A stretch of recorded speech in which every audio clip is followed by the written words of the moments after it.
देखिए, वहाँ जो चर्चा का विषय था उसका संबंध था भारतीय मूल और वैश्विक उड़ान से कि बताइए ऐसा कैसे हो सकता है कि जड़ें भारतीय रहें और फिर भी जो व्यक्ति है वो पूरी दुनिया में उड़ान भरे बिना अपनी जड़ों को छोड़े। तो मैंने वहाँ पर छांदोग्य उपनिषद, ईशावास्य उपनिषद, बृहदारण्यक, इनसे कुछ सूत्र लिए और इनके माध्यम से जो जड़ों का अर्थ है उसको स्पष्ट करने की कोशिश की। आमतौर पे हम जड़ों से मतलब समझ लेते हैं कि हमारी वेशभूषा, इसी को हम कह देते हैं ना इंडियन रूट्स। कि हमारी इंडियन रूट्स क्या हैं कि जो हम खाना पीना खाते हैं, जिस तरह से हम होली दिवाली मनाते हैं, जिस तरीके से हम एक दूसरे से व्यवहार करते हैं, वो सब बातें व्यवहार की होती हैं, संस्कार की होती हैं। मैंने कहा वो सब ठीक है, वो अपनी जगह है, बढ़िया है, लेकिन वो बातें जड़ नहीं हैं, वो बातें मूल नहीं हैं। उनको इंडियन रूट्स मत बोल दो। तो इंडियन रूट्स वाकई क्या होती हैं, इसके लिए फिर मैंने वहाँ पर उपनिषदों से कुछ मंत्र लिए।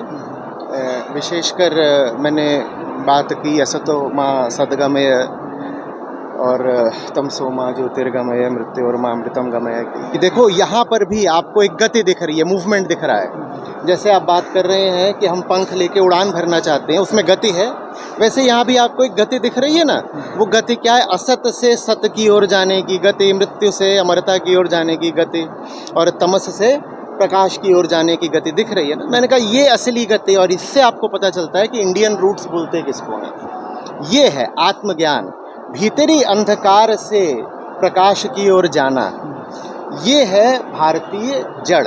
तो खाना पीना, वेशभूषा, ये सब तो ठीक है कि ये सब्ज़ी और ये सब अपनी जगह अच्छी बात है, हम उससे इनकार नहीं कर रहे हैं। लेकिन जो चीज़ मौलिक है, पहली है, उसको पहले की आप जगह दीजिए, तभी फिर वो दूसरी चीज़ हो पाएगी जिसको आप कह रहे हो वैश्विक उड़ान। हमें वैश्विक उड़ान से रोकता क्या है?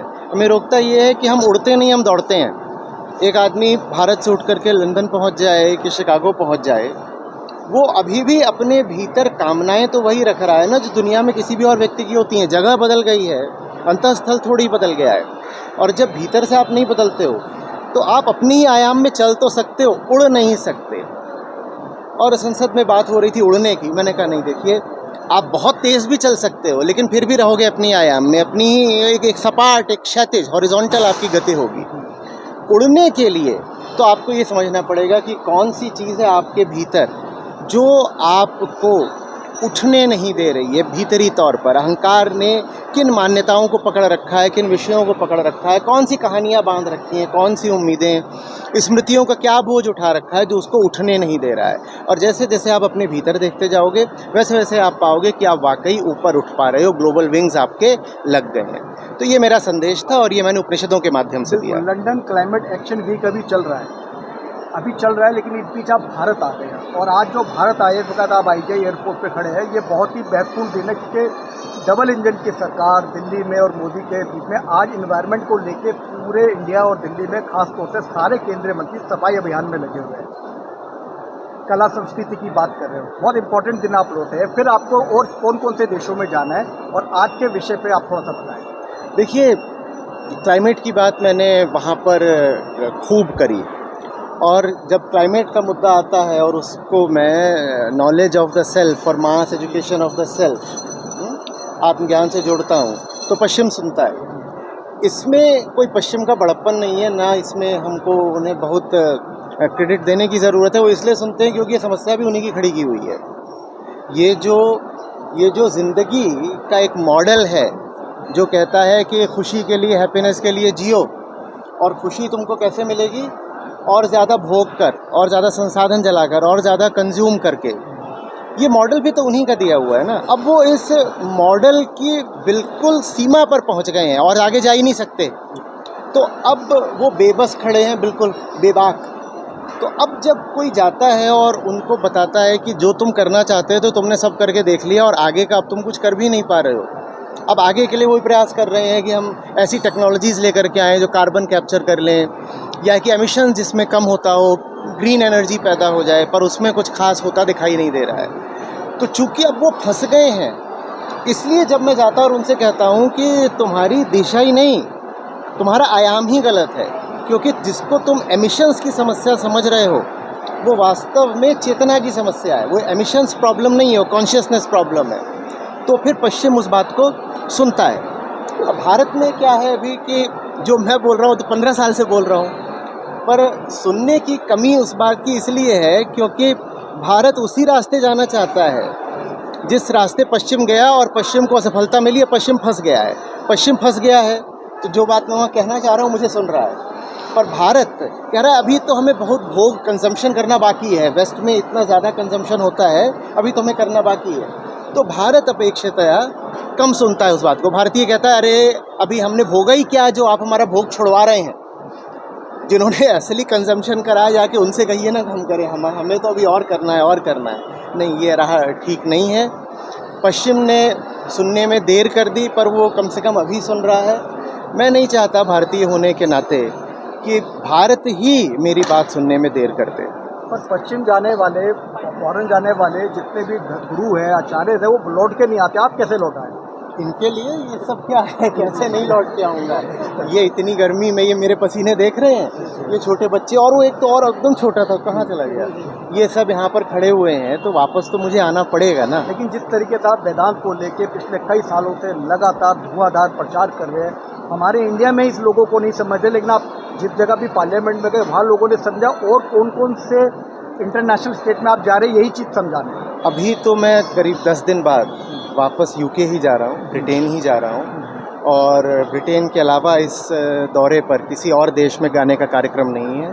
पर अभी साल में कई महीने बाकी हैं और संभावना है कि कुछ अन्य देशों में भी जाने का कार्यक्रम बनेगा। सर, जैसे कि आपने बताया यूके टूर जो है अभी काफ़ी बिजी है, और ऐसे में इस बीच आप भारत लौटे हैं, क्या कहें इसे, भारत प्रेम कहें इसे या क्या कहें? प्रेम ही है, प्रेम अब जिधर से आता है। देखिए, जो कुछ बोल सकता है ना, किसी नाते जिसके पास ये अधिकार आ गया है कि वो कुछ सिखा सके, उसके पास मात्र अधिकार नहीं आता, कर्तव्य भी आ जाता है।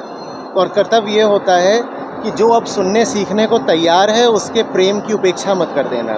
20-21 तारीख को हमारा एक बड़ा शिविर है, उसमें भारत भर से लोग आ रहे हैं और इतने गर्म मौसम में आ रहे हैं। मैं अभी उतरा हूँ और आप ये मेरे पसीने देख ही रहे हैं। तो वो जब आ रहे हैं तो मुझे भी आना पड़ेगा, क्योंकि और बात यहाँ पे ऐसा नहीं है कि व्यक्तिगत प्रेम की है, बात सत्य के प्रति प्रेम की है। वो मेरे पास आ रहे हैं क्योंकि उन्हें सच्चाई से अनुराग है, और ऐसे में उनके आने का, उनके आमंत्रण का मैं अनादर तो नहीं कर सकता ना, मुझे झुकना ही पड़ेगा। और ये झुक करके मैंने उनके ऊपर कोई एहसान नहीं कर दिया है, ये धर्म है मेरा, मुझे आना पड़ेगा। सर, एक लास्ट क्वेश्चन बस, क्योंकि सब लोग आपका सुबह से यहाँ पे इंतजार कर रहे थे, सब तक लास्ट क्वेश्चन।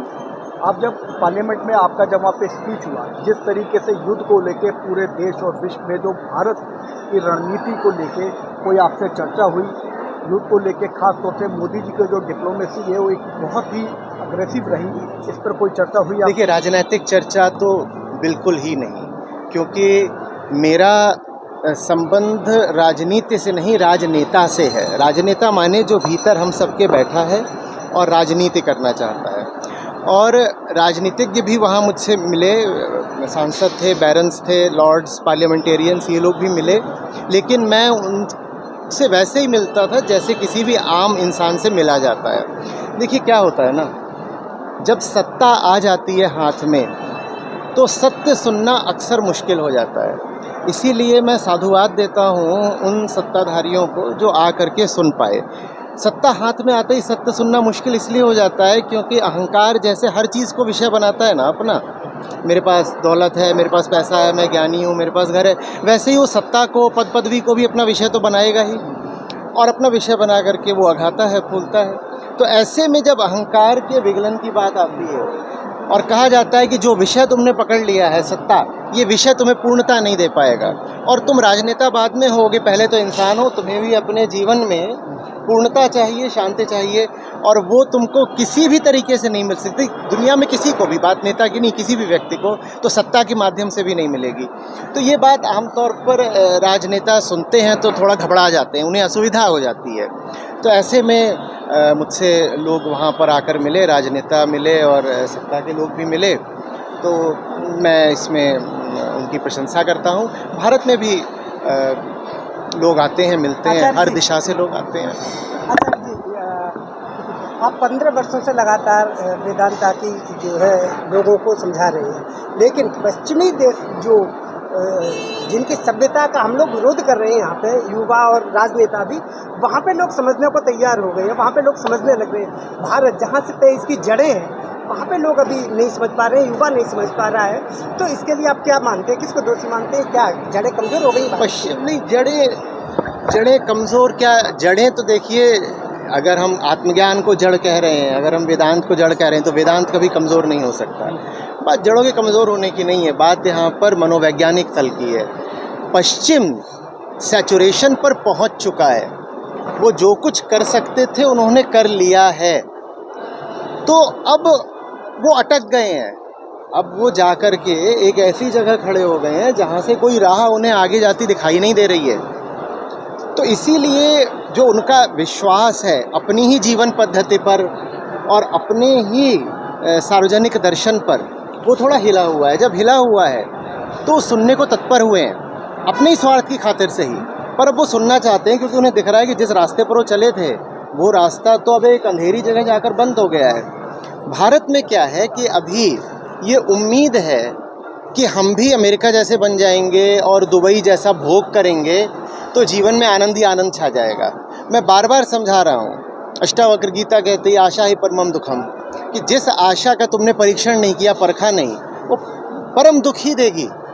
लेकिन भारत अभी इसी आशा में, अधिकांश हम भारतीय, कि नहीं हम और चीज़ें ले आ लेंगे, और चीज़ें ले आ लेंगे तो बढ़िया हो जाएगा हमारा। ये बात कुछ लोगों पर लागू होती है, जो बहुत ही गरीब हो, निसंदेह है उसको अभी पैसा रुपया मिलना चाहिए, अभी उसको मटेरियल वेल्थ मिलनी चाहिए, बिल्कुल मिलनी चाहिए। पर भारत का भी एक बहुत बड़ा तबका है जो अब संपन्नता में आ गया है, पर वो भी अभी यही कह रहे हैं कि नहीं, हमको तो अभी दुबई और अमेरिका जैसा बनना है।